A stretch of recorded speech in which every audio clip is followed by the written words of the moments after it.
Bienvenidos a QM Agro, el programa agroindustrial de la provincia de Buenos Aires para todo el país. ¿Cómo estás, Andrés? ¿Qué tal, Manuel? Buen día. ¿Cómo Con va? mucho frío. Con mucho frío y con mucha información estamos hoy. Bien, y bueno, ya en cualquier momento van a venir las tortas fritas o las medialunas que nos prometió en esta jornada el señor Andrés Lobato, pero vamos a hablar seriamente de lo que pasa con las lluvias, qué pasa con los cultivos, con el frío, con el clima, cómo impacta esto en toda la región. Exactamente, también vamos a tener un programa hoy en cierta manera dedicado al trigo. Vamos a ver cómo está el tema del uso de tecnología en cultivos y también vamos a hablar con el director de un importante semillero de la provincia de Buenos Aires. Y en la ficha técnica vamos a tener un cabezal maicero. Muy bien, vamos a vender y nos metemos en el programa.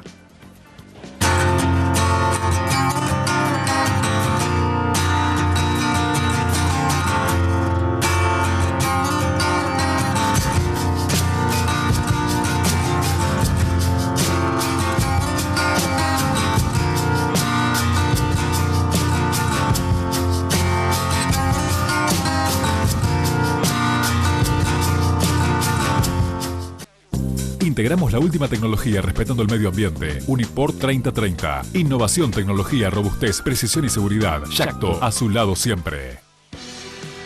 Muy bien, y nos metemos en la primera parte de este programa hablando de la tecnología en cultivos en trigo específicamente. Y sí, más exactamente de fertilización. Esta semana se realizó en Buenos Aires una jornada técnica de la Asociación Civil Fertilizar. En esta jornada, bueno, se pusieron todas las fichas en el trigo y se empezó a ver, es que está bien, va a haber un aumento de trigo, no tiene retenciones el cultivo, entonces el escenario está dispuesto para que el trigo esté a full. Pero ¿qué pasa con la tecnología que está vinculada al cultivo? Estuvimos hablando con Jorge Bassi, que es justamente el presidente de Fertilizar, y él nos explicó qué pasa con este tema.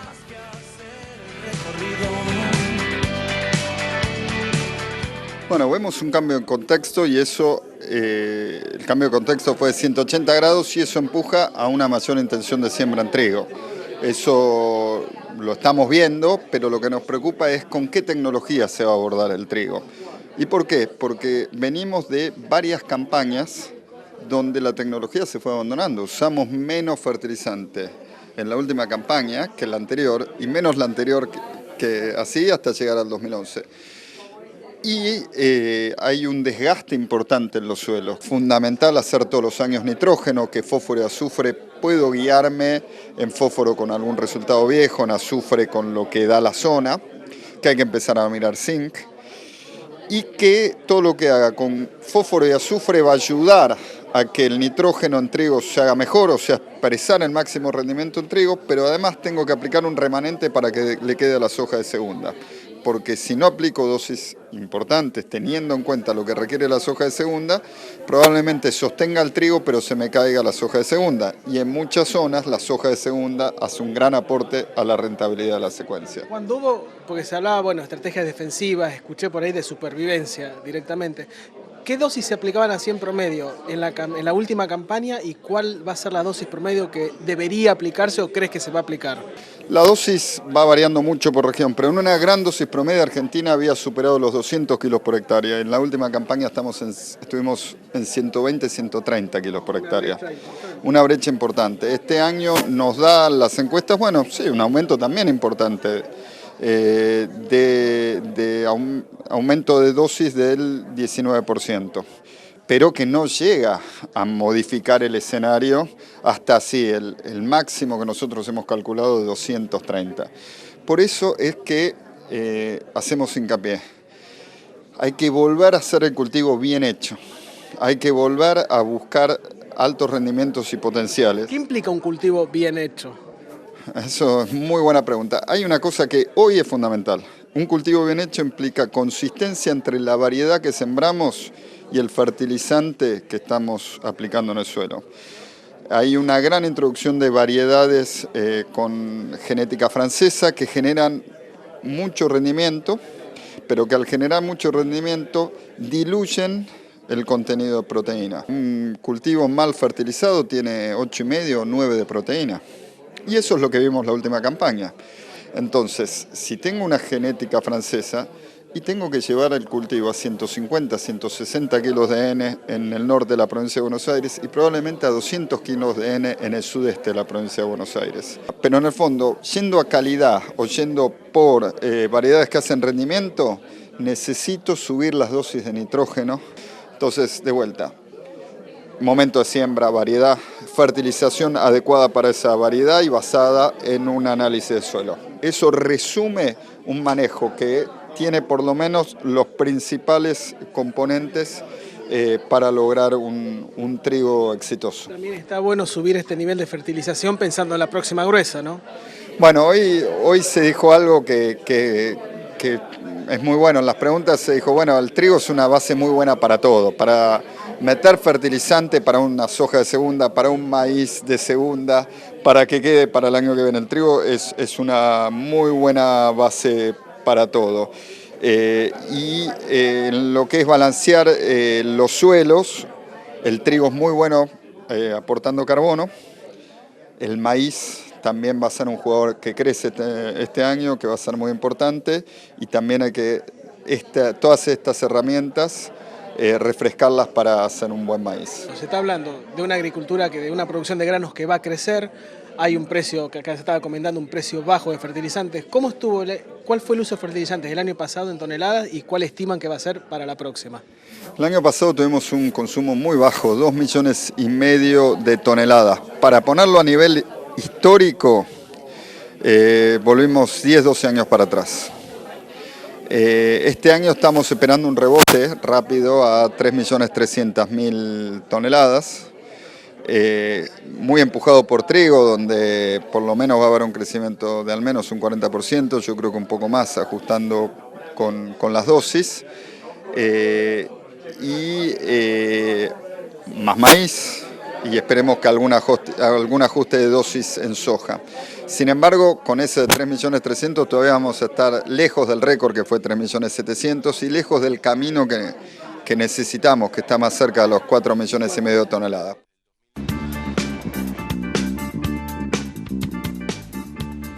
Y en nuestro resumen de noticias en esta semana vamos a hablar de lo que ocurre con las lluvias, las inundaciones. En este caso hay inconvenientes con la soja, obviamente, entre algunos inconvenientes que se están sucediendo porque están bajo el agua y algunos se están pudriendo, Andrés. Sí, exactamente, porque Manuel, se está hablando, ¿cuál es el tema con la soja ahora puntualmente? Va a haber baja de rinde, va a haber baja de calidad, pero hay otra cosa que por ahí no se estaba hablando, que ahora justamente esta última semana, y gracias a un informe que publicó la Universidad de Buenos Aires, la Facultad de Agronomía de la Universidad de Buenos Aires, están advirtiendo sobre el tema de que sí, la soja, Manuel, se está pudriendo. ¿Qué es lo que está pasando? En los campos que no están inundados, la soja fue atacada por hongos y por otros microorganismos que, si bien no causan enfermedades, se alimentan de estas plantas. Entonces está habiendo serias preocupaciones por lo que va a pasar con la semilla para la próxima campaña. Aparte, el otro tema, Manuel, es que la cosecha viene muy retrasada. Para esta altura ya tendrá que estar cosechada aproximadamente a nivel nacional, ¿no? Estamos hablando un 30-40% de la superficie a nivel nacional. Solamente está cosechado el 14%. ¿Qué es esto? Falta el 86% levantar de la cosecha a nivel nacional.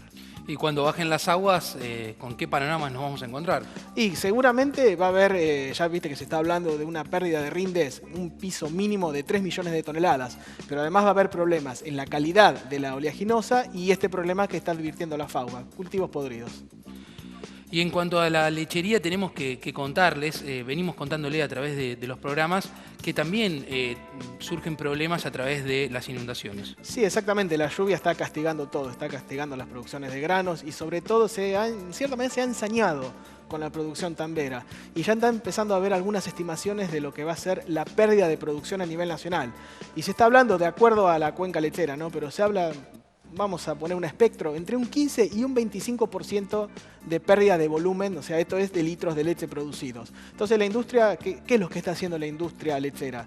Sobre todo las cuencas lecheras en el norte de la provincia de Buenos Aires, Manuel, se están atajando y están empezando a ver el tema de que van a tener que mejorar el precio a los productores. Lo están recibiendo, no llega a los 3 pesos lo que están recibiendo. Y están hablando que, bueno, para asegurarse el stock de leche van a pagar entre un 15 y un 25% más justamente. Pero ¿cuál es la pregunta de esto que todo el mundo se hace? Más allá de estas cuestiones puramente productivas o comerciales. Este traslado, o sea, este incremento que van a abonar las usinas lácteas, ¿se va a trasladar a la góndola? Habrá que verlo en las próximas semanas. Sí, un inconveniente, siempre hay este tipo de inconvenientes, muchas veces puede llegar a repercutir en el consumidor. Claro, aparte teniendo en cuenta que para establecer unos números más o menos redondos, un productor en tranquera recibe sobre los 3 pesos el litro. ¿Cuánto está el litro cuando vas a comprar al supermercado? Arrancan los 12 pesos, 13, y en el caso de leche más premium llega hasta los 25, 30 pesos el litro. Muy bien, Andrés, hemos finalizado con lo más importante de la semana. Ahora vamos a meternos en nuestra ficha técnica porque tenemos un cabezal maicero, ¿verdad? Sí, exactamente. Nos vamos a ir hasta la provincia de Córdoba, más precisamente a la localidad de Belleville, y vamos a ver un cabezal, Manuel, que es único en el mundo, el cabezal mainero HDD100, que entre sus principales prestaciones, que bueno, ya lo vamos a ver en la ficha técnica, puede cosechar en cualquier dirección y en cualquier distanciamiento entre líneas.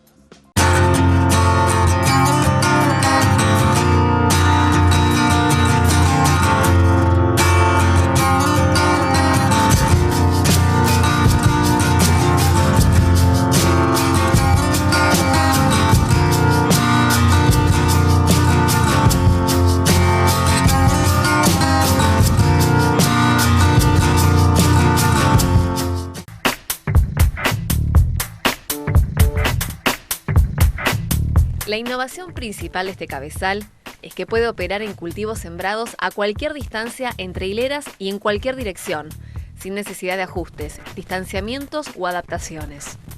Todo esto se logra manteniendo bajas las pérdidas de cosecha y sin disminuir la velocidad de avance.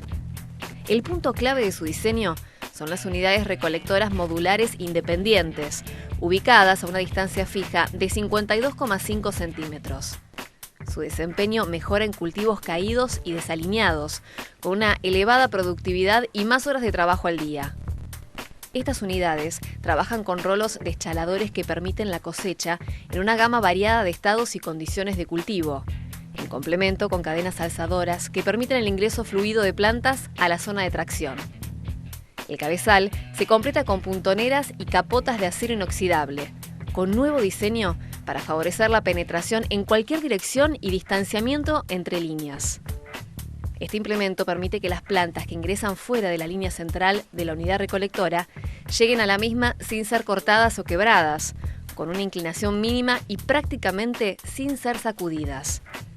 Estas prestaciones permiten afirmar que el cabezal mainero esté a la cabeza de un nuevo concepto en recolección de cultivos, al adecuarse sin problemas a las elevadas exigencias de las cosechadoras más potentes, en las condiciones más extremas de cultivos.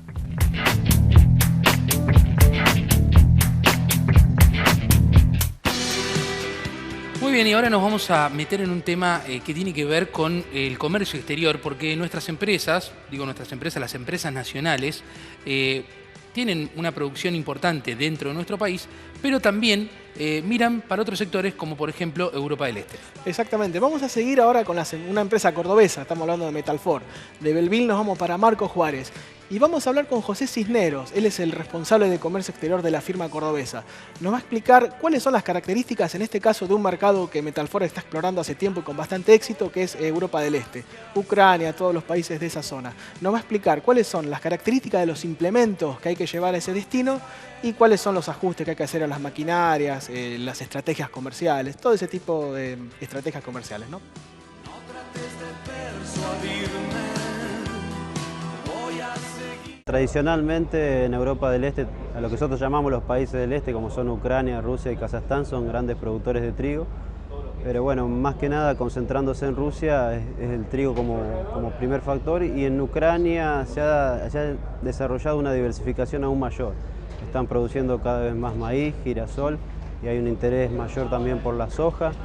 Y bueno, también parte de eso es el intercambio que se ha dado en los últimos años. Muchos productores del Este han venido a Argentina, se han familiarizado con las tecnologías que hay aquí. Sabemos que no son 100% adaptables, pero mucho de lo que se hace aquí podría replicarse allí. Entonces, bueno, desde hace unos 6 o 7 años, que coincide con el tiempo que nosotros fuimos a esos mercados a abordarlo, se ha desarrollado en gran medida. La maquinaria agrícola argentina despierta también un gran interés, y despierta un gran interés no solo por la calidad en sí del producto, sino también porque saben que las marcas de maquinaria agrícola argentina pueden fabricar una máquina que sea adaptable a lo que ellos necesitan, que es a veces algo que no es común para ellos, porque muchas veces les ofrecen una máquina y se tienen que adaptar a lo que hay disponible en el mercado. En cambio, aquí en Argentina y que fue algo que pasó también en nuestro país hace muchos años. Los productores nos fueron empujando a mejorar nuestras máquinas y, si se quiere, como decimos nosotros, hacer el traje a medida. Entonces ellos lo ven eso como una fortaleza y bueno, a partir de ahí es que la maquinaria, en nuestro caso, también hemos podido avanzar en esos mercados. Esas adaptaciones a veces tienen que ver con las distancias de siembra, a veces hay que adaptar las trochas de las maquinarias para no pisar el cultivo. Eso en nuestro caso. Después en sembradoras obviamente hay que hacer algunas adaptaciones en los chasis, en la forma de que se implanta la semilla, que son un poco más específicas, pero bueno, es muy variado la gama de productos en la maquinaria, así que bueno, cada uno tiene una realidad. Las empresas argentinas son familiares. Para introducirnos en esos mercados necesitamos de hacer algo diferenciador, porque si no, competir con los grandes monstruos se nos hace muy cuesta arriba. Bueno, en ese sentido y en ese tipo de adaptaciones y en la transferencia de conocimiento de estas latitudes a otras, fue muy importante el trabajo que se hizo en conjunto con el INTA. El INTA, a través del envío de sus técnicos y capacitaciones en destino, fueron mostrando no solo la forma de mejorar las producciones en otros países, sino también las bondades de nuestra maquinaria. Y bueno, creo que se ha creado una sinergia que ha sido muy interesante, que lo podríamos potenciar también mucho más a nivel de CAFMA, trabajo en conjunto público-privado con INTA, con las provincias. Creo que es algo que debemos fortalecer porque es una herramienta muy importante para poder sostenernos en esos mercados y tomarlo como una política de largo plazo, y no solamente, digamos, ahora estamos en una situación un poco favorable por la condición del tipo de cambio, pero tenemos que mirar más a largo plazo y tomarlo como una política de cada empresa exportadora, y eso creo que va a ser lo que nos dé los mayores beneficios. En realidad, en cuanto a idiosincrasia, bueno, son un poco reacios a incorporar nuevas formas de trabajo, pero bueno, creo que aquí también pasó, en Argentina hace muchos años, cuando se empezó con la siembra directa, al primer productor que comenzó se lo tildaba, si se quiere, de loco, y después los vecinos, cuando fueron viendo las ventajas y los beneficios, fueron copiando, y creo que también es la manera de replicarlo allí. Entonces son poco cerrados por ese paradigma de haber trabajado, digamos, 100, 200 años de una misma manera, y bueno, cambiar esa mentalidad cuesta un poco, pero bueno, también con el cambio de generación, de los más jóvenes introduciéndose en las prácticas agrícolas, creo que eso beneficia un poco con el acceso a la tecnología y la globalización. En cuanto a tamaño, bueno, productores hay en mayor medida con grandes extensiones de terreno. Encontrar un productor de 5.000, 10.000 hectáreas, en muchos casos, en muchas regiones de Rusia, es un productor pequeño, ¿no? 50.000 hectáreas es un productor normal, y hay muchos holding que siembran 100, 200.000 o 300.000 hectáreas, es algo normal. Entonces, bueno, maquinarias demandadas más grandes, es toda una cuestión de segmentos de mercado donde podamos abordar, pero el potencial sin duda es muy, muy interesante. Integramos la última tecnología respetando el medio ambiente. Uniport 3030. Innovación, tecnología, robustez, precisión y seguridad. Yacto, a su lado siempre. Muy bien, Andrés, y ahora en este segmento del programa vamos a hablar de cómo se perfila la cosecha de trigo y bueno, el trigo en general, y por eso tenemos una comunicación telefónica. Sí, exactamente, Manuel. Vamos a ver, vamos a enfocarnos puntualmente en lo que es la zona del sudeste bonaerense, toda la pancita de la provincia de Buenos Aires, Necochea, Balcarce, Tandil, Lobería. Para eso estamos en comunicación telefónica con Eduardo Costa. Él es el presidente del semillero BUC. ¿Qué tal, Eduardo? Buen día. Buen día, ¿cómo está? Bien, todo tranquilo por acá, por La Plata. Vamos a hablar un poco de cómo se está empezando a perfilar la campaña de trigo. Ya está empezando a calentar los motores y sabemos, bueno, que la zona sudeste de la provincia de Buenos Aires es la zona importante, la zona triguera más importante del país. ¿Qué perspectiva tienen, Eduardo, desde BUC Semillas? Bueno, las perspectivas, tenemos unas perspectivas que mejores, por supuesto, que las del año pasado, pero el productor todavía no tiene muy claro qué es lo que va a hacer. Acá se ha sembrado en los últimos años, se sembró bastante cebada, prácticamente trigo casi, no te diría que había desaparecido, pero bajó muchísimo. Algo de hectáreas se van a recuperar seguramente, pero en general de las hectáreas de fina que se vayan a sembrar en esta zona, yo diría que más o menos un 50% se va a seguir sembrando de cebada y un 50% de trigo. Claro, Eduardo, hay como una cierta inercia con respecto a la campaña anterior, porque justamente la cebada ganó lugar, el trigo fue un planteo casi de supervivencia y quedan los productores esa cierta memoria residual, ¿no? Sí, queda una memoria residual, pero también hay otra realidad. La cebada generalmente suele rendir un poco más que el trigo, En esta zona hacer soja o algún cultivo maíz de segunda, por ejemplo, el hecho de que la cebada se coseche casi 15 días antes que el trigo nos da alguna ventaja como para hacer un mejor cultivo de segunda. Claro, y se están hablando a nivel nacional que puede haber un incremento entre el mínimo un piso del 20% en lo que es el área sembrada. ¿Cómo lo ves en el sudeste, Eduardo? En el sudeste sí, por supuesto que un 20% se va a sembrar más que el año pasado, que prácticamente se sembró muy poquito.